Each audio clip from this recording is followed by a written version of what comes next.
Hi guys, welcome back to my channel. My name is Jaden and today I'm going to be telling you about all the books I read and finished in September. The first one I read was The Love Interest and I rated this one 4 stars.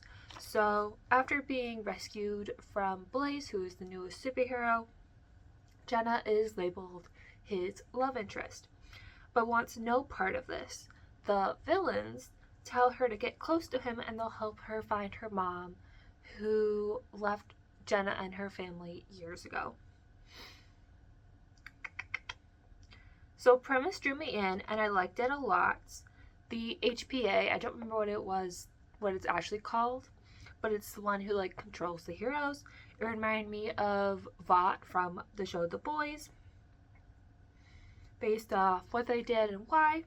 I really enjoyed what the author did with wording in this book. Sometimes she would have just one word taking over 1/3 of the page, or she would have dialogue be diagonal from each other, and I really liked reading that in the book.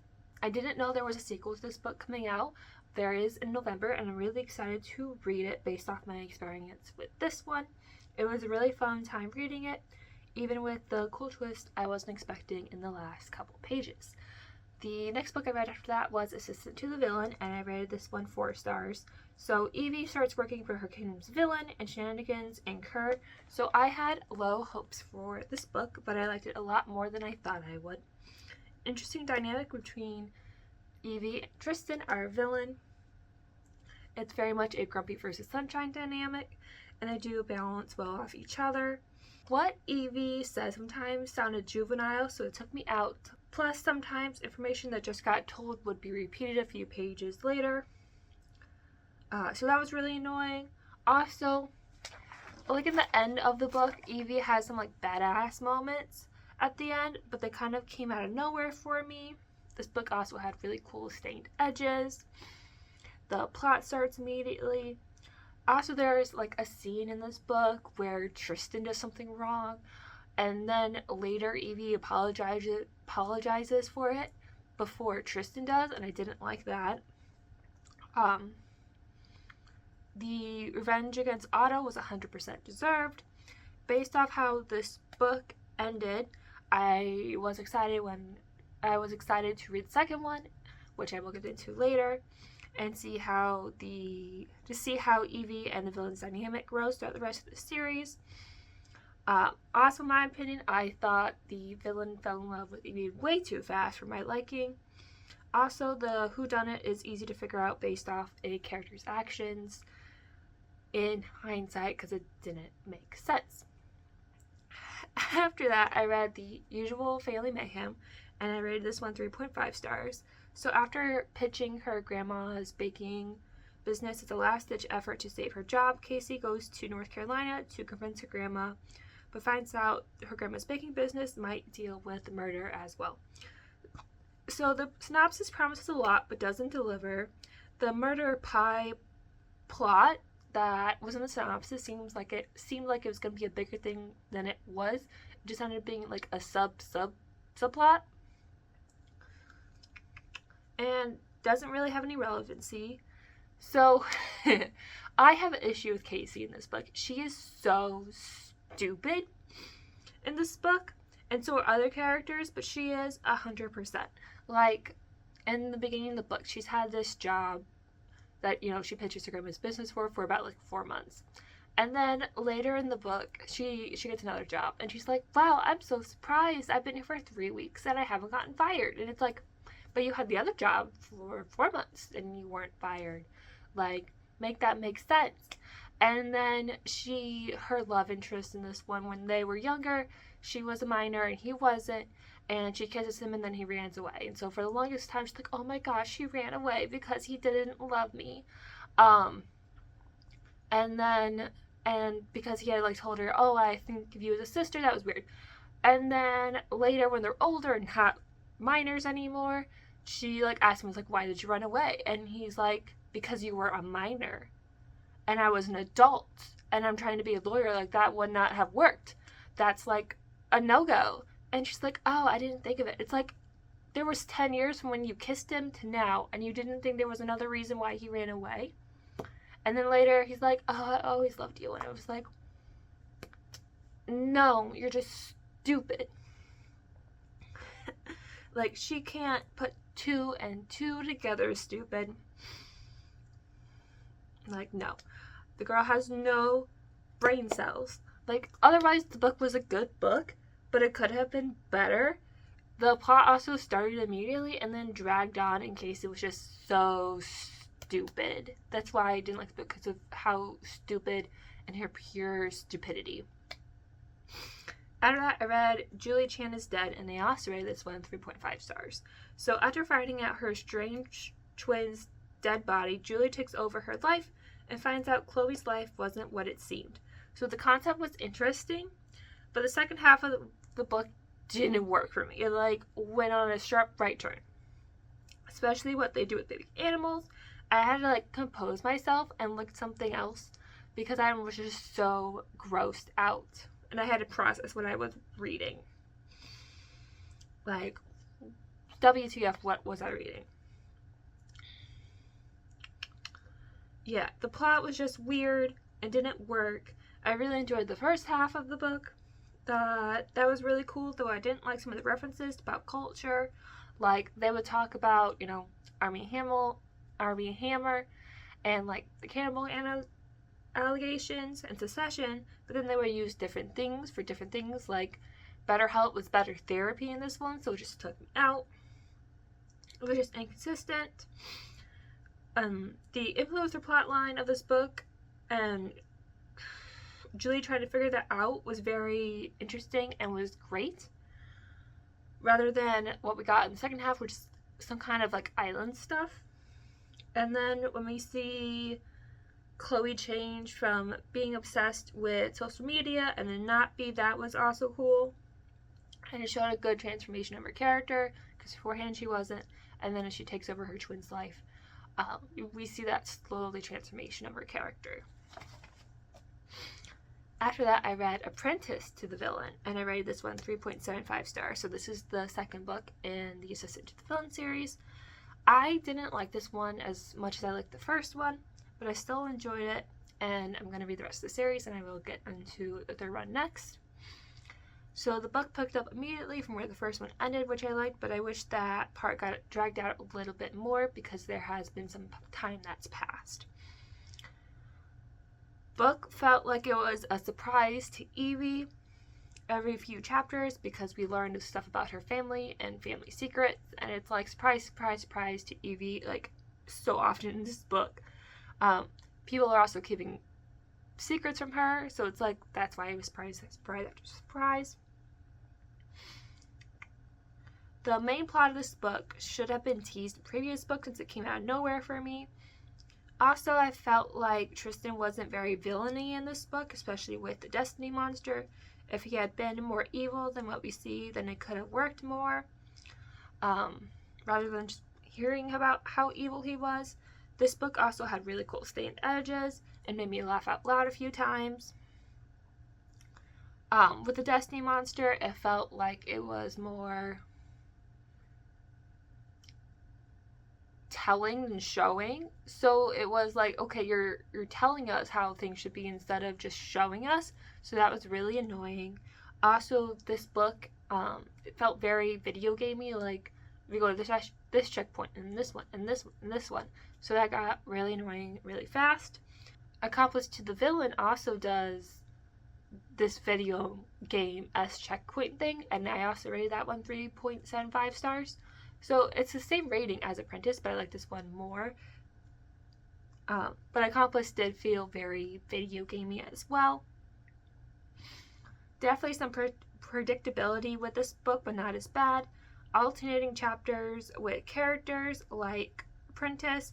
It didn't feel overwhelming and made sense plot-wise, so we knew what was going on. This book also had really cool stained edges. Good advancement of character arcs, especially Evie and Tristan, and I'm excited with how this one ended to see what's going to happen next. I also really liked Kingsley's chapters. They were my favorite.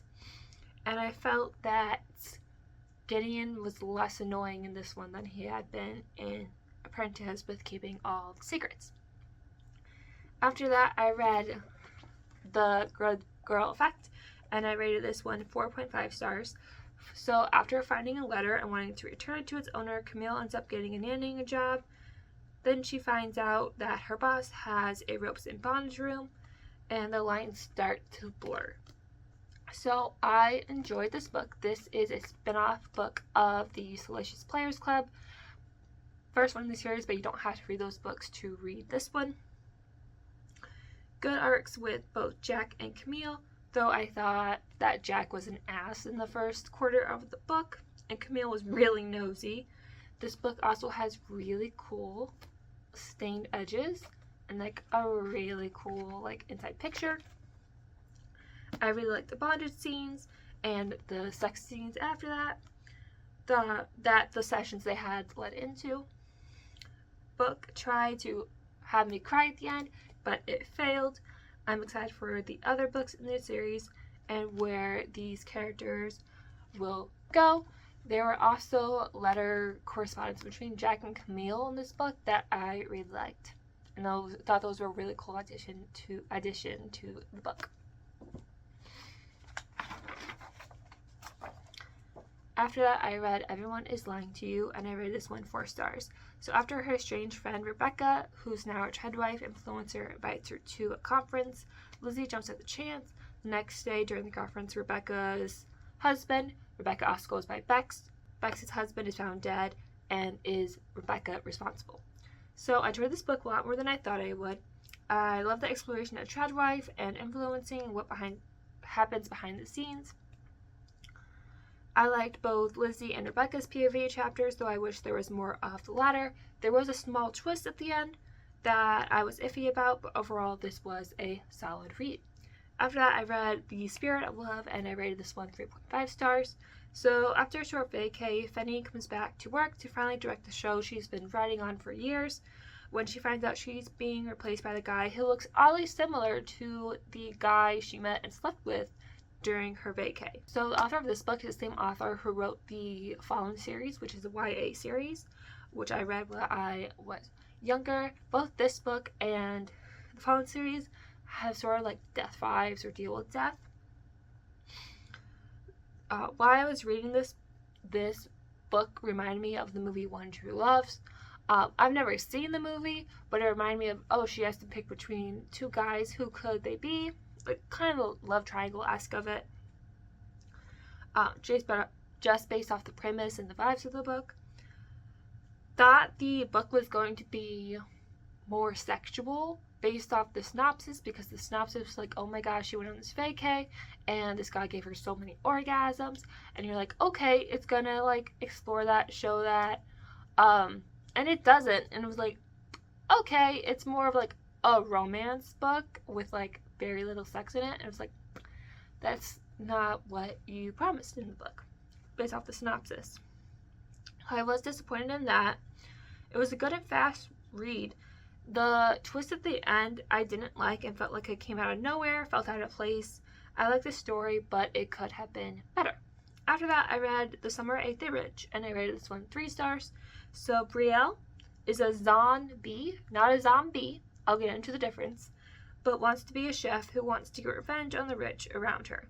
Thought this was going to be like a cannibal-esque horror based off the synopsis. Not that. So a zombie is a Z-O-N-B-I. And she got that from a curse from her mother's ex. It's similar to a zombie, but it's not. It doesn't do much with the Eat the Rich premise, so it was disappointing. And then she has powers to manipulate others that I just have a lot of questions about. Also, character perspectives would change during chapters with exposition, but then we would get some of the exposition later, or it's repeated, and it's like this would have been like a cool thing to know later on. It would be a cool twist, and just it was kind of clunky in that way. Preston and Brielle's decision at the end baffled me. I did like the intro of Haitian culture and food, especially with Brielle's love for cooking. I did like Brielle and Preston together, and Marcelo and Chad. The next book I read was Kill Creatures, and I rated this one 3 stars. At a memorial, Nan's friend Lux is found alive even though Nan killed her and 2 of her other friends a year prior. So I finished this book in less than a day, and it was an okay read. Nan, who, that's her nickname, I believe her real name is Annie, came off as unlikable to me for a good 3/4 of the book until the twist got revealed.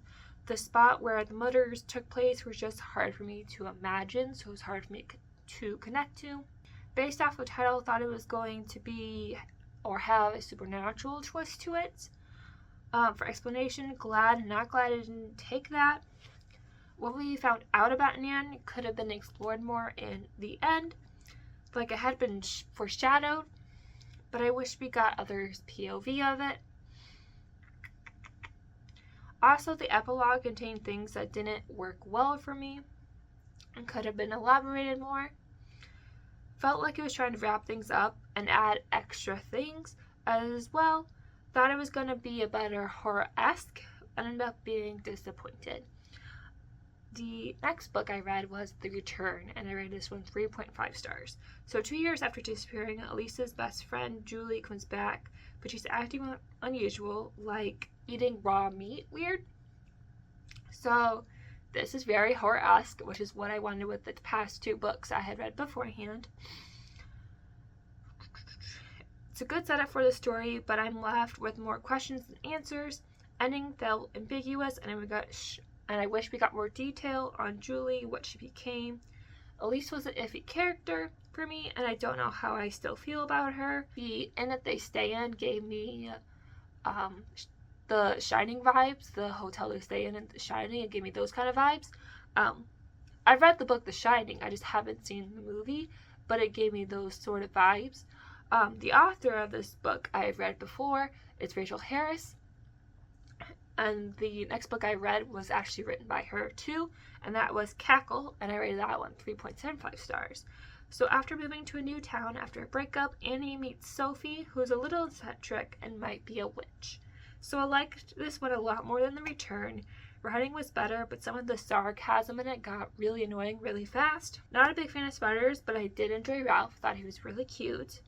Felt at times Annie couldn't put 2 + 2 together when it came to Sophie in the beginning, and then when it came to herself, made her seem kind of stupid. Also, the confrontation between Sophie and Annie around the end seemed forced, along with Annie's last meeting with Sam.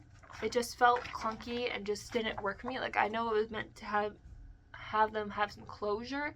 It just came out of nowhere, and just some of their actions just didn't work for me. After that, I read The Night She Disappeared, and I rated this one 3.75 stars. So after moving into town, novelist Sophie gets sucked into the mystery of the missing young couple who disappeared a year prior. I've read a lot of books with the name Sophie this month. So this book had been on my TBR for a while, but book wasn't as good as I hoped, which is disappointing because it's written by Lisa Jewell, and I've read several of her books before and I really loved them, and this one just didn't work for me.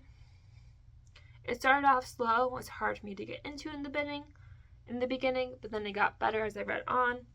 I really liked the mystery, but I felt it took a sharp left turn at the end that I didn't like. I liked the exploration of both Scarlett and Tella's relationship, and how that progresses as the story unfolds, and how it didn't end how I thought it was going to. Overall, this could have been better. The ending just didn't work for me. After that, I read The Gingerbread Bakery, and I rated this one 4.5 stars. So this is the 5th book in the Dream Harbor series.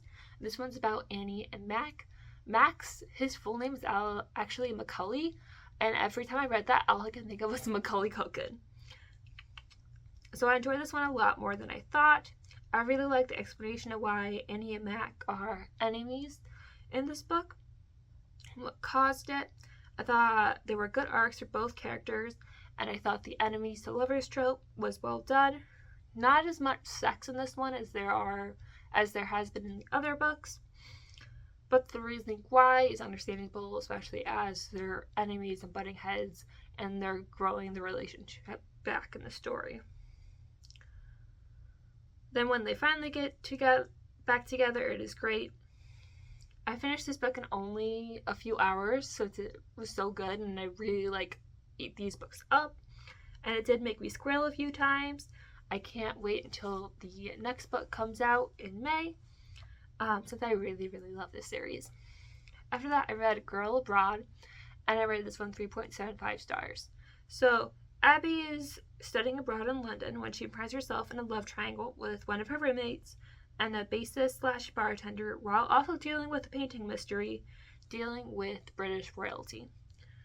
So, this is my first Elle Kennedy book, and it was an okay read.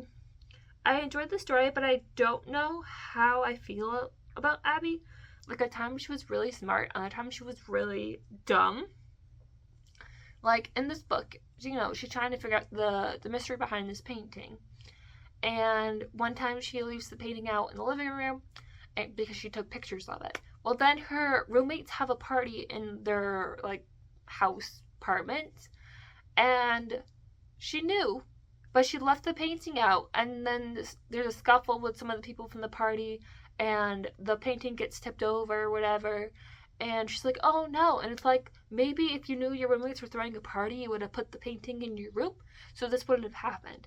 We later find out, oh, there was something behind the painting because the back of it tore, and there's either a letter or writing in it, so that progresses the story. But it's you knew your roommates were throwing a party and you didn't decide to put this painting away to keep it safe because it's a really old painting, and it's maybe you don't have any brain cells. It's oh my goodness. She also gets turned on by history, especially old books and documents. There's a line in the book where she's looking at something. I think it's old documents, or she's in this old library. She's wow, I'm so turned on, more than sex or whatever. And it's no. There's also a plethora of innuendos in this book before any of the sex happens, and I'll get to that.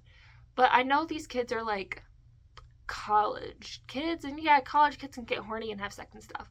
But it's every few pages doesn't have to be an innuendo or comment about being horny or something. It was just really annoying. And then oh my gosh, there's one of the sex scenes. There's not a lot in this book, but there's one sex scene where she's having sex with someone, and the guy's wow, you're so tight and so soft, and I'm where are you putting your finger? You should not be soft. And it just turned me off, and I'm that's not how that works. And it just, no. I did really like the character of Lee. Thought he was a cool character.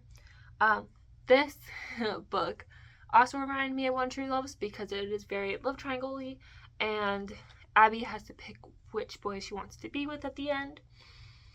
Don't know if I'm going to read from Elle Kennedy again, but if you have any recommendations of her writing you want me to read, let me know down below.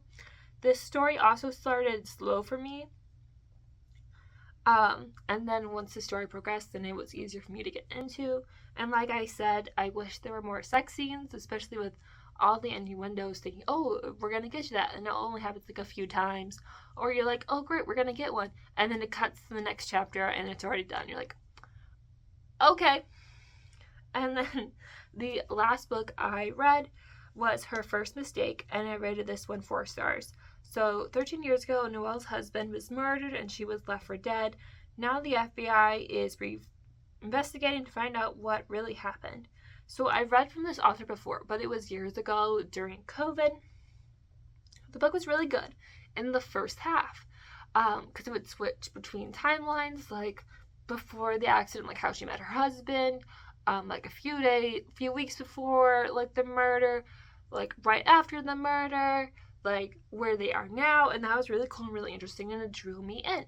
And then the second half is just all the now stuff, so I'm trying to figure it out now, 13 years later, and it just became a generic cop mystery book, and it wasn't as enticing or enjoyable for me to read. Yeah, it wasn't as fun or engaging as the first half, but I still finished it. If the book had the same setup throughout the entire book instead of like the first half, I would have like this would have been a higher rating. But it just became like a generic cop book. Plus, it didn't help in one of the last not the last chapter, but in like one of the last chapters in the first half, like a few weeks before the murder, or before we get into like the full 13 years later, um, one of the characters made it seem like they were going to do something to Derek. Like, oh, they might be the one that did it, and then that never goes nowhere. That doesn't go anywhere. It's not them, and it's like, what was the point of putting that in? Because it made it seem like, oh, you're the one that's gonna do it, and it's for a good reason, and it's not. And some of the explanation for some of Derek's behavior didn't click for me, didn't work for me, and I'm like, that doesn't make sense with what we know in the first half. It just didn't work out. The whodunit just felt anticlimactic and disappointing. This is supposedly the first one in a series, and I don't think I'm going to read more based off what I thought of the first one, because I really like seeing, Noelle's journey of trying to figure out, like, seeing all these different parts of her life, and what led her to, Derek and 13 years later and everything, and it just didn't work. And from what I read of the synopsis of the second one, it's a different person and she's just a cop trying to figure it out. And I'm like, no, I'm not interested enough to read more. If it was just about Noelle, then yeah, but it's not. It's about a different character. I'm like, no. So those were all the books I read in September.